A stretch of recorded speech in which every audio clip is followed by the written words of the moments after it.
அனைவருக்கும் வணக்கம். நேராக டாபிக் போயிடலாம். வெளிநாட்டு முதலீட்டாளர்கள் அதாவது எஃப்ஐஐஸ் என்பவர்கள் பை செய்தால்தான் ஷேர் மார்க்கெட் ஏறுமா அப்படிங்கிறத நம்ம புள்ளி விவரங்களோட பார்ப்போம். பக்கத்தில் கிரீன்ஷாட்டில் கொடுத்துருக்கேன். மணி கவுண்டர்லேருந்து எடுக்கப்பட்டது. இது 2025 மந்த்லி வைஸ் பார்த்தீங்கன்னா இவங்க ஜனவரி பிப்ரவரி எல்லாமே செல் பண்ணிட்டு தான் இருக்காங்க.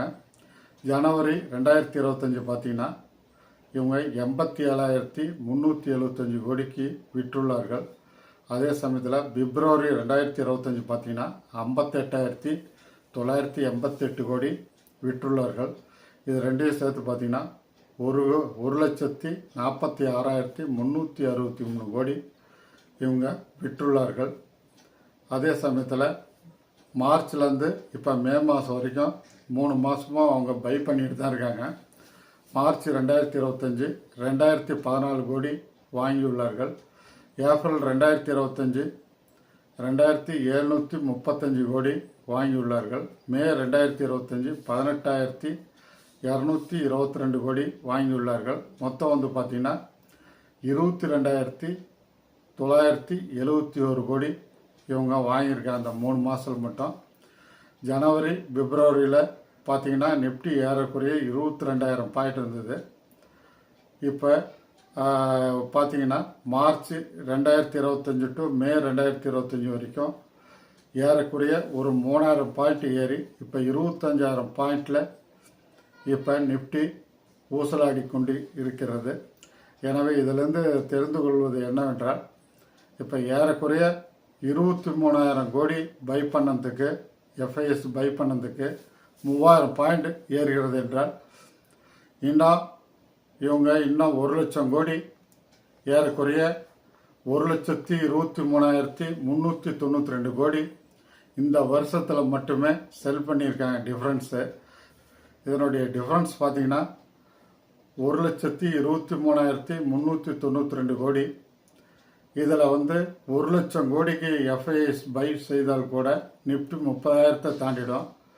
அதே மாதிரி இந்த கிரீன் ஷாட்டில் பார்த்தீங்கன்னா போன வருடத்தில் 2024 3,04,217 கோடிக்கு விற்றுள்ளார்கள்.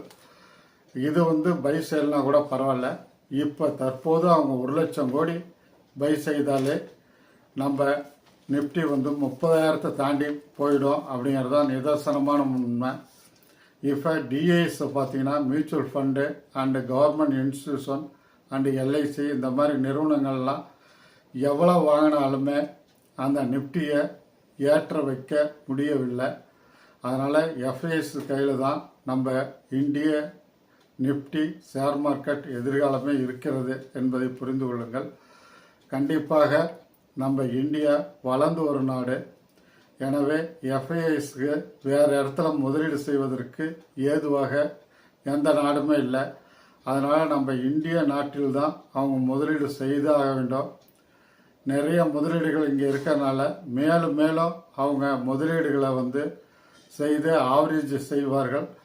அதன் மூலம் நம்மளுடைய மார்க்கெட்டு பார்த்திங்கன்னா ஒரு 20-30 வருடங்களுக்கு நாம் பயப்பட தேவையில்லை. மேலும் நாம் வளர்ந்து வரும் நாடு என்பதால் ஷேர் மார்க்கெட் ஏறும் என்பதில் உங்களுக்கு எந்த ஐயப்பாடும் வேண்டாம். அதே சமயத்தில் இப்போ லார்சன் டிப்ரோ என்ற கம்பெனியினுடைய Q4 ரிசல்ட் பார்ப்போம். இது வந்து இன்ஜினியரிங் கன்ஸ்ட்ரக்ஷனில் நம்பர் 1 இருக்குது அப்படிங்கிறது உங்களுக்கு தெரியும். இதனுடைய டோட்டல் ரெவன்யூ பார்த்தீங்கன்னா இயர் ஆன் இயர் மார்ச் 2024 67,079 கோடி, மார்ச் 2025 74,392 கோடி ஏறியுள்ளது. ஓகே. அதுக்கடுத்து குவார்டர் ஆன் குவார்டர் பார்ப்போம். டிசம்பர் 2024 64,668 கோடி, மார்ச் 2025 74,392 கோடி ஏறியுள்ளது. ஓகே. அதுக்கடுத்து நெட் ப்ராஃபிட் வந்துடுவோம்.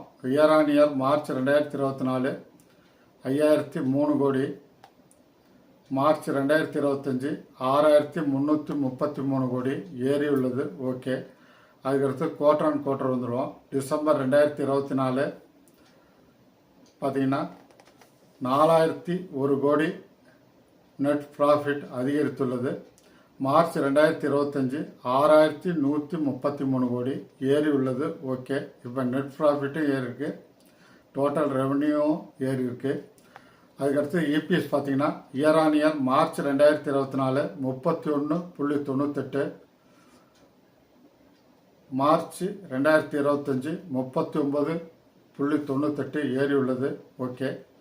அதுக்கடுத்து quarter on quarter December 2024 24.43, March 2025 39.98 ஏறி உள்ளது. ஓகே.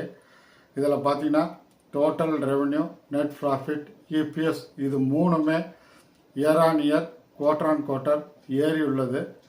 எனவே இது ஒரு அருமையான ரிசல்ட்டு. இதுக்கு டிவிடெண்ட் 34 ரூபா கொடுத்துருக்காங்க. இதனுடைய ரெக்கார்ட் டேட் 3/6/2025. அதுக்கடுத்து ட்ரெண்ட் என்ற நிறுவனத்தை பார்ப்போம். இது க்ளோத் ரீட்டைலிங்கில் தலைச்சிறந்த நிறுவனமாக இருக்குது. இது நிஃப்டி 50ல் இப்போ தான் வந்திருக்கு. இதனுடைய Q4 ரிசல்ட் பார்ப்போம். டோட்டல் ரெவன்யூ பார்த்தீங்கன்னா இயர் ஆன் இயர் மார்ச் 2024 3298 கோடி, மார்ச் 2025 4217 கோடி ஏறி உள்ளது. ஓகே. அதுக்கடுத்தது டிசம்பர் 2024 4657 கோடி, மார்ச் 2025 4217 கோடி, சிறிது இறங்கியுள்ளது. ஓகே. அதுக்கடுத்தது நெட் ப்ராஃபிட் வந்துடுவோம். இயர் ஆன் இயர் மார்ச் 2024 670 கோடி, மார்ச் 2025 313 கோடி, பாதியாக இறங்கியுள்ளது அப்படிங்கிறத பார்த்துங்க. குவார்டர் ஆன் குவார்டர் டிசம்பர் 2024 670 கோடி, மார்ச் 2025 313 கோடி இறங்கியுள்ளது. EPS year on year March 2024 19.81, March 2025 8.95, பாதியாக குறைந்துள்ளது.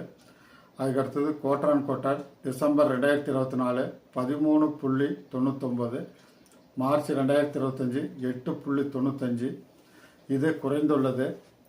இந்த ரிசல்ட்டை பொறுத்துள்ள ஒரு சரியில்லாத ரிசல்ட்டு தான். இது டிவிடெண்ட்டு வெறும் 5 ரூபா தான் கொடுத்துருக்காங்க. Record date 12/6/2025. இந்த நிறுவனம் நிஃப்டியில் வந்திருக்கனால இது ஏறுவதற்கு நிறைய வாய்ப்பு இருக்குது.